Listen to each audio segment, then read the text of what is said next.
सूरज की आखिरी किरणें सूखी फटी हुई जमीन पर पड़ रही थीं। खेत में चारों ओर बंजरपन फैला था, जहां फसलें मुश्किल से जिंदा थीं। हवा में एक छोटा सा पतंग उड़ रहा था और उसके पीछे भागता हुआ एक 10 साल का लड़का रामू हंस रहा था। उसकी हंसी खेतों की उदासी को चीर रही थी। अचानक रामू का पैर किसी चीज से टकराया और वो जमीन पर गिर पड़ा। पास ही उसका बाप हरिया फावड़ा लिए मिट्टी खोद रहा था। रामू की चीख सुनकर हरिया दौड़कर आया। उसने अपने बेटे को उठाया, उसकी मिट्टी सने चेहरे को प्यार से देखा। लेकिन फिर उसकी नजर जमीन पर पड़ी, जहां रामू गिरा था। कुछ अजीब था। मिट्टी में कुछ चमक रहा था, कुछ ऐसा जो हरिया ने पहले कभी नहीं देखा। उसने फावड़ा उठाया और खोदना शुरू किया। उसका चेहरा उत्साह और आश्चर्य से भर गया। रामू भी उत्साहित होकर पास खड़ा हो गया। हरिया की सांसें तेज हो गईं। उसकी आंखों में एक अजीब सी चमक थी। क्या था वहां? क्या छुपा था उस मिट्टी में? यह तो समय ही बताएगा।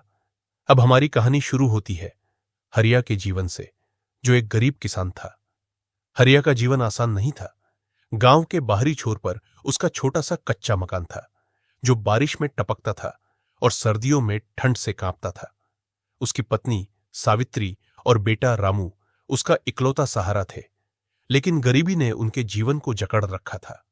हरिया दिन रात खेतों में मेहनत करता, लेकिन फसलें कमजोर थीं, बारिश कम थी और कर्ज का बोझ बढ़ता जा रहा था। गांव के साहूकार मंगल सिंह ने उसे कर्ज दिया था, लेकिन उसकी ब्याज की दर इतनी थी कि हरिया का पूरा जीवन उस कर्ज को चुकाने में बीत जाता। हरिया का दिन सुबह 4 बजे शुरू होता। वह अपने पुराने टूटे फूटे हल को बैल के साथ जोतता और खेतों में काम शुरू करता।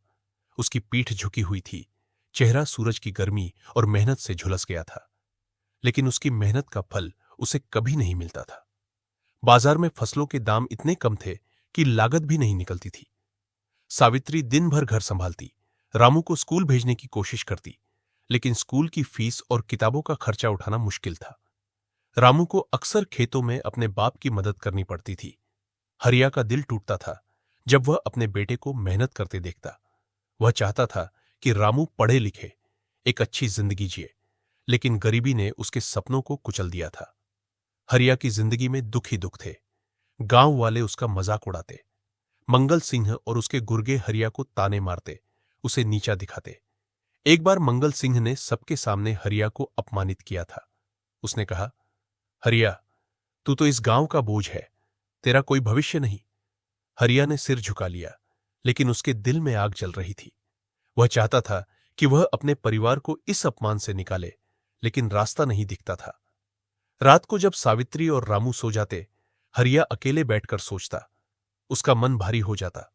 कई बार उसने सोचा कि इस जिंदगी से अच्छी तो मौत है। वह चुपके से अपने खेतों में जाता, एक रस्सी हाथ में लेता और पेड़ की ओर देखता। लेकिन फिर रामू का चेहरा उसकी आंखों के सामने आता और वह रस्सी फेंक देता। वह अपने बेटे के लिए जीना चाहता था, लेकिन यह जिंदगी उसे हर दिन तोड़ रही थी। गांव में हरिया की हालत देखकर कोई उसकी मदद नहीं करता था। कुछ लोग जो पहले उसके दोस्त थे, अब उससे मुंह फेर लेते। मंगल सिंह के अलावा गांव के कुछ और लोग थे जो हरिया का फायदा उठाते। एक बार गांव के जमींदार ठाकुर रघुवीर ने हरिया को अपने खेतों में मुफ्त में काम करने को कहा। उसने वादा किया कि बदले में वह हरिया का कुछ कर्ज माफ करवाएगा। हरिया ने दिन रात मेहनत की, लेकिन जब काम पूरा हुआ, ठाकुर ने कोई मदद नहीं की। उसने हंसते हुए कहा, हरिया, तू तो बस काम करने के लिए बना है, तुझे और क्या चाहिए? हरिया का दिल टूट गया, लेकिन वह चुप रहा। हरिया की जिंदगी में एक और दुख था। गांव के कुछ लोग जो पहले उससे जलन रखते थे, अब उसकी गरीबी का मजाक उड़ाते। एक बार गांव की पंचायत में हरिया ने अपनी जमीन पर पानी के लिए मदद मांगी थी, लेकिन वहां बैठे लोग, जो खुद बड़े बड़े खेतों के मालिक थे, हंसने लगे। एक ने कहा, हरिया, तू पानी मांग रहा है, पहले अपने कर्ज तो चुकता कर। हरिया ने सिर झुकाया और चुपचाप वापस आ गया। उस रात उसने सावित्री से कहा, मुझे लगता है मैं अपने बेटे को कुछ नहीं दे पाऊंगा। सावित्री ने उसे समझाया, हरिया, हमारा रामू हमारा सबसे बड़ा खजाना है, उसे प्यार और हिम्मत दे, बाकी सब ठीक हो जाएगा। लेकिन हरिया का मन नहीं माना। वह रात भर जागता रहा। अपने दुखों में डूबा हुआ। हरिया की जिंदगी में एक और घटना ने उसे और तोड़ दिया। एक बार मंगल सिंह ने हरिया को अपने घर बुलाया। उसने कहा, हरिया, मेरे पास एक रास्ता है जिससे तेरा कर्ज कम हो सकता है। हरिया को उम्मीद जगी। वह मंगल सिंह के पास गया। मंगल सिंह ने कहा, अपनी जमीन मेरे नाम कर दे, मैं तेरा कर्ज माफ कर दूंगा। हरिया को गुस्सा आया। उसने कहा, यह जमीन मेरे बाप दादा की है, मैं इसे नहीं बेचूंगा। मंगल सिंह ने हंसते हुए कहा, ठीक है, फिर भुगत। उस दिन से मंगल सिंह ने हरिया पर और दबाव डाला। उसने ब्याज की दर बढ़ा दी और हरिया को धमकियां देने लगा। हरिया डर गया, लेकिन उसने हार नहीं मानी। वह जानता था कि उसकी जमीन ही उसका आखिरी सहारा थी। हरिया की जिंदगी में एक और व्यक्ति था जो उसका फायदा उठाता था। वह था गांव का दुकानदार बनवारी। बनवारी हरिया को उधार सामान देता, लेकिन उसकी कीमतें इतनी ज्यादा होती थीं कि हरिया कभी उसका हिसाब नहीं चुका पाता था। एक बार बनवारी ने हरिया को अपने दुकान के लिए मुफ्त में काम करने को कहा। हरिया ने सोचा कि शायद इससे कुछ राहत मिलेगी। उसने दिन रात बनवारी की दुकान पर काम किया, सामान ढोया, दुकान साफ की। लेकिन जब हिसाब करने का समय आया, बनवारी ने कहा, हरिया, तेरा उधार तो अभी भी बाकी है। हरिया को समझ आ गया कि उसे फिर से ठगा गया था। इन सबके बीच हरिया का एकमात्र सुख था उसका बेटा रामू। रामू एक चंचल, समझदार और मेहनती लड़का था। वह अपने बाप की हालत समझता था। स्कूल से आने के बाद वह खेतों में हरिया की मदद करता। कभी कभी वह अपने दोस्तों के साथ पतंग उड़ाने जाता और उसकी हंसी हरिया के दिल को सुकून देती। रामू अक्सर कहता, बाबू, एक दिन मैं बड़ा आदमी बनूंगा और तुम्हें सारी खुशियां दूंगा। हरिया उसकी बात सुनकर मुस्कुराता, लेकिन उसके दिल में एक डर था। वह सोचता, क्या वह रामू को वह जिंदगी दे पाएगा जो वह चाहता है। हरिया की जिंदगी में एक और मुश्किल थी। गांव के कुछ लोग जो पहले उससे जलन रखते थे, अब उसकी गरीबी का फायदा उठाने लगे। एक बार गांव के एक बड़े किसान रमेश ने हरिया को अपने खेतों में काम करने के लिए बुलाया। उसने कहा, हरिया, मेरे खेत में काम कर, मैं तुझे अच्छा पैसा दूंगा। हरिया ने मेहनत की, लेकिन जब पैसे लेने का समय आया, रमेश ने कहा, अभी मेरे पास पैसे नहीं हैं, बाद में दे दूंगा। हरिया ने कई बार रमेश से पैसे मांगे, लेकिन हर बार उसे टाला गया। आखिरकार हरिया ने हार मान ली। हरिया का मन अब टूटने लगा था। वह सोचता, क्या उसकी जिंदगी हमेशा ऐसी ही रहेगी? क्या वह कभी अपने परिवार को सुख दे पाएगा? रात को वह अकेले खेतों में जाता और अपने दुखों में डूब जाता। एक रात जब वह खेतों में बैठा था, उसने फिर से रस्सी उठाई। उसने सोचा, शायद यही उसका आखिरी रास्ता है। लेकिन तभी उसे रामू की आवाज सुनाई दी। रामू खेतों में उसे ढूंढने आया था। बाबू, तुम यहां क्या कर रहे हो? रामू ने पूछा। हरिया ने जल्दी से रस्सी छुपाई और रामू को गले लगाया। उसने कहा, कुछ नहीं बेटा, बस थोड़ा सुकून ढूंढ रहा था। लेकिन उस रात हरिया ने फैसला किया कि वह हार नहीं मानेगा। वह अपने बेटे के लिए लड़ेगा। हरिया की जिंदगी में अब तक कोई उम्मीद की किरण नहीं दिखी थी, लेकिन वह नहीं जानता था कि जल्द ही उसकी जिंदगी बदलने वाली थी। उस खेत में जहां वह हर दिन मेहनत करता था, कुछ ऐसा छुपा था जो उसकी किस्मत को हमेशा के लिए बदल देगा। लेकिन यह क्या था और कैसे हरिया और रामू इस खजाने को पाएंगे? उसने दिन रात बनवारी की दुकान पर काम किया, सामान ढोया, दुकान साफ की। लेकिन जब हिसाब करने का समय आया, बनवारी ने कहा, हरिया। हरिया का फावड़ा जैसे ही मिट्टी में गहरा गया, उसकी नजर उस चमकती हुई चीज पर पड़ी। उसने सावधानी से मिट्टी हटाई और एक पुराना टूटा हुआ मटका सामने आया। मटके का मुंह खुला था और उसमें से सोने की चमक झलक रही थी। हरिया की सांसें थम गईं। उसका दिल तेजी से धड़कने लगा। उसने मटके को धीरे से बाहर निकाला और जब उसने उसे खोला तो उसकी आंखें आश्चर्य से फटी की फटी रह गईं। मटके में सोने के सिक्के और पुराने जेवर भरे हुए थे। सिक्कों की चमक सूरज की आखिरी किरणों में और निखर रही थी। रामू पास ही खड़ा था। उसकी बड़ी बड़ी आंखों में उत्साह और खुशी की चमक थी। उसने अपने बाप की ओर देखा और कहा, बाबू, यह क्या है? हरिया ने रामू को गले लगाया और कहा, बेटा, यह हमारी जिंदगी बदलने वाला है। सावित्री को बुलाने के लिए हरिया ने रामू को घर भेजा। सावित्री दौड़कर खेत में आई। मटका देखा तो वह भी स्तब्ध रह गई। उसने हरिया का हाथ पकड़ा और कहा, हरिया, यह हमारे सालों के दुख और मेहनत का फल है, लेकिन हमें बहुत सावधान रहना होगा। गांव में कई लोग हैं जो हमारा बुरा चाहते हैं। हरिया ने सहमति में सिर हिलाया। उसने मटके को एक पुराने कपड़े में लपेटा और उसे अपने कच्चे मकान में ले गया। रात के अंधेरे में उसने मटके को घर के एक कोने में मिट्टी के नीचे छुपा दिया। उसने सावित्री और रामू से कहा, यह बात किसी को नहीं बतानी। अगर गांव वालों को पता चला तो हम मुसीबत में पड़ जाएंगे। अगले दिन हरिया चुपके से शहर गया। उसने मटके से कुछ सिक्के लिए और एक पुराने सुनार की दुकान पर पहुंचा। सुनार ने सिक्कों को ध्यान से देखा। उसने अपनी चश्मे की आड़ से हरिया को गौर से देखा और कहा, यह सोना असली है। इन सिक्कों की कीमत लाखों में है। हरिया का दिल खुशी से नाच उठा। उसने सुनार से कहा कि वह बाकी सिक्कों को भी जांचेगा, लेकिन अभी वह किसी को कुछ नहीं बताएगा। सुनार ने उसकी बात मान ली। हरिया घर लौटा और सावित्री को सब बताया। सावित्री ने कहा, हरिया, हमें इस धन का सही इस्तेमाल करना होगा। सबसे पहले हमें मंगल सिंह का कर्ज चुकाना होगा। वह हमें और परेशान करेगा अगर हमने जल्दी कर्ज नहीं चुकाया। हरिया ने सहमति जताई। उसने फैसला किया कि वह इस धन से अपने परिवार की जिंदगी सुधारेगा और गांव के उन लोगों को सबक सिखाएगा जो उसे सालों से लूटते आए थे। हरिया ने सबसे पहले मंगल सिंह के पास जाकर उसका सारा कर्ज चुकाया। नकद रुपए मंगल सिंह के सामने रखे। मंगल सिंह की आंखें आश्चर्य से खुली रह गई। उसने पूछा, हरिया, ये पैसे कहां से आए? हरिया ने मुस्कुराते हुए कहा, मेहनत और किस्मत का फल है। मंगल सिंह को शक हुआ। उसने सोचा कि हरिया ने कोई गलत काम किया होगा, लेकिन उसके पास कोई सबूत नहीं था। मंगल सिंह ने अपने गुर्गों को हरिया के पीछे लगाया ताकि वह उसकी संपत्ति का राज जान सके। हरिया को इसकी भनक लग गई। वह सतर्क हो गया।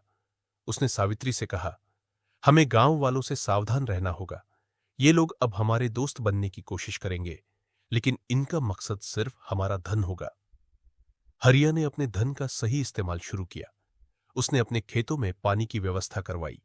उसने नहर से अपने खेत तक पानी की पाइपलाइन बिछाई और नई फसलें बोई। खेत जो पहले बंजर थे अब हरे भरे होने लगे। उसने अपने कच्चे मकान की मरम्मत करवाई, छत को पक्का किया और घर को मजबूत बनवाया। सावित्री के लिए उसने एक नई साड़ी और कुछ साधारण गहने खरीदे। रामू को फिर से स्कूल भेजा गया।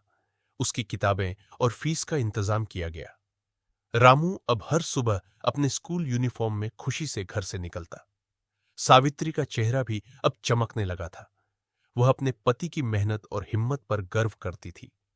हरिया अब पहले जैसा उदास नहीं था। उसकी आंखों में एक नई चमक थी। वह अपने परिवार को सुख देने के लिए दिन रात मेहनत करता। लेकिन गांव वालों की नजरें अब हरिया के बदलते जीवन पर थीं। जो लोग पहले हरिया का मजाक उड़ाते थे अब उसके पास आने लगे। ठाकुर रघुवीर एक दिन हरिया के घर आया। उसने चिकनी चुपड़ी बातें की। उसने कहा, हरिया, तूने तो कमाल कर दिया। अब तू गांव का बड़ा आदमी बन गया है। चल मेरे साथ मिलकर व्यापार शुरू करें। हम दोनों मिलकर बहुत पैसा कमा सकते हैं। हरिया को ठाकुर की चाल समझ आ गई। उसने विनम्रता से कहा, ठाकुर साहब, मैं अपने परिवार के साथ खुश हूं। मुझे कोई व्यापार नहीं करना। ठाकुर को गुस्सा आया। उसने सोचा कि हरिया अब उसकी बात नहीं मान रहा। उसने मन ही मन हरिया से बदला लेने की ठान ली। लेकिन हरिया अब डरने वाला नहीं था। उसने ठाकुर को साफ बता दिया कि वह उसकी मदद नहीं मांगेगा। बनवारी दुकानदार भी हरिया के पास आया। उसने कहा, हरिया, मैंने तो तुझे हमेशा उधार दिया। अब तू बड़ा आदमी बन गया है तो मुझे भी कुछ मदद कर दे। हरिया ने बनवारी की सारी करतूतें याद की। उसने कहा, बनवारी, तूने हमेशा मुझसे ज्यादा कीमत वसूली। तूने मेरी गरीबी का फायदा उठाया। अब मैं तेरी दुकान से कुछ नहीं लूंगा। बनवारी ने हरिया को धमकाने की कोशिश की। उसने कहा, हरिया, तू भूल रहा है कि मैं गांव का बड़ा आदमी हूं। हरिया ने जवाब दिया, अगर तूने मेरे परिवार को परेशान किया तो मैं गांव की पंचायत में तेरी सारी धोखेबाजी खोल दूंगा। बनवारी डर गया। वह चुपचाप चला गया। हरिया को अब अपनी ताकत का एहसास हो गया था। वह जानता था कि अब वह कमजोर नहीं है। मंगल सिंह सबसे ज्यादा लालची था। उसने अपने गुर्गों को हरिया के खेतों में भेजा ताकि वे उसके धन का राज पता करें। एक रात जब मंगल सिंह के गुर्गे हरिया के खेतों में घुसे, रामू ने उन्हें देख लिया। वह उस दिन देर तक खेतों में अपने बाप के साथ था। रामू ने हरिया को फुसफुसाते हुए बताया, बाबू, कुछ लोग हमारे खेत में घुस आए हैं। हरिया ने तुरंत एक चाल चली। उसने गांव के कुछ भरोसेमंद लोगों को बुलाया। इनमें कुछ किसान थे जो हरिया की हालत समझते थे। हरिया और रामू ने मिलकर मंगल सिंह के गुर्गों को पकड़ लिया। हरिया ने गांव की पंचायत में सबके सामने मंगल सिंह की साजिश खोल दी। उसने बताया कि कैसे मंगल सिंह ने उसे सालों तक लूटा और अब उसके धन पर नजर रख रहा है। पंचायत ने मंगल सिंह को दोषी ठहराया। गांव वालों ने फैसला किया कि मंगल सिंह को गांव से निकाला जाए। मंगल सिंह की सारी हेकड़ी निकल गई। वह सिर झुकाकर गांव छोड़कर चला गया। हरिया ने अपने धन का इस्तेमाल गांव के भले के लिए भी किया। उसने एक छोटा सा स्कूल बनवाया ताकि गांव के गरीब बच्चे पढ़ सके। उसने स्कूल में मुफ्त किताबें और यूनिफॉर्म बांटे। रामू अब स्कूल में सबसे अच्छे नंबर लाता। वह अपने बाप का नाम रोशन करता। हरिया ने अपने खेतों को और हरा भरा किया। उसने गांव के दूसरे किसानों को भी पानी की व्यवस्था और नई खेती की तकनीकें सिखाई। गांव वाले जो पहले हरिया का मजाक उड़ाते थे, अब उसकी इज्जत करने लगे। हरिया ने कभी घमंड नहीं किया। वह हमेशा कहता, यह सब मेरे परिवार की हिम्मत और मेहनत का नतीजा है। एक दिन सूरज ढल रहा था। हरिया, सावित्री और रामू अपने पक्के घर के बाहर बैठे थे। रामू ने अपने बाप से पूछा, बाबू, अगर हमने वह मटका नहीं पाया होता तो क्या होता? हरिया ने मुस्कुराते हुए कहा, बेटा, वह मटका सिर्फ एक जरिया था। असली खजाना तो हमारी हिम्मत और प्यार था। अगर हमने हार मान ली होती तो आज हम यहां ना होते। सावित्री ने हरिया का हाथ पकड़ा और कहा, हरिया, तुमने हमें सिखाया कि मेहनत और धैर्य से हर मुश्किल जीती जा सकती है। रामू ने अपने बाप को गले लगाया और कहा, बाबू, मैं बड़ा होकर तुम्हारी तरह बनूंगा। हरिया की आंखें खुशी से भर आईं। हरिया की कहानी गांव में मशहूर हो गई। लोग उसे एक मिसाल की तरह देखने लगे। उसने साबित कर दिया कि गरीबी और मुश्किलें इंसान को नहीं तोड़ सकती, अगर उसके पास हिम्मत और परिवार का साथ हो। हरिया ने न सिर्फ अपनी जिंदगी बदली, बल्कि पूरे गांव को एक नई राह दिखाई। उसका खेत अब हरा भरा था, उसका घर अब पक्का था और उसका दिल अब सुकून से भरा था। हरिया, सावित्री और रामू अब हर शाम अपने घर के बाहर बैठते और सूरज को ढलते देखते।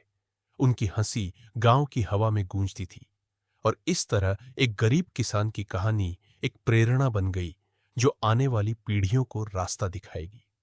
तो दोस्तों, अगर आपको ये कहानी पसंद आई तो लाइक करें, कमेंट करें और फैंटेसी स्टोरी चैनल को सब्सक्राइब करें।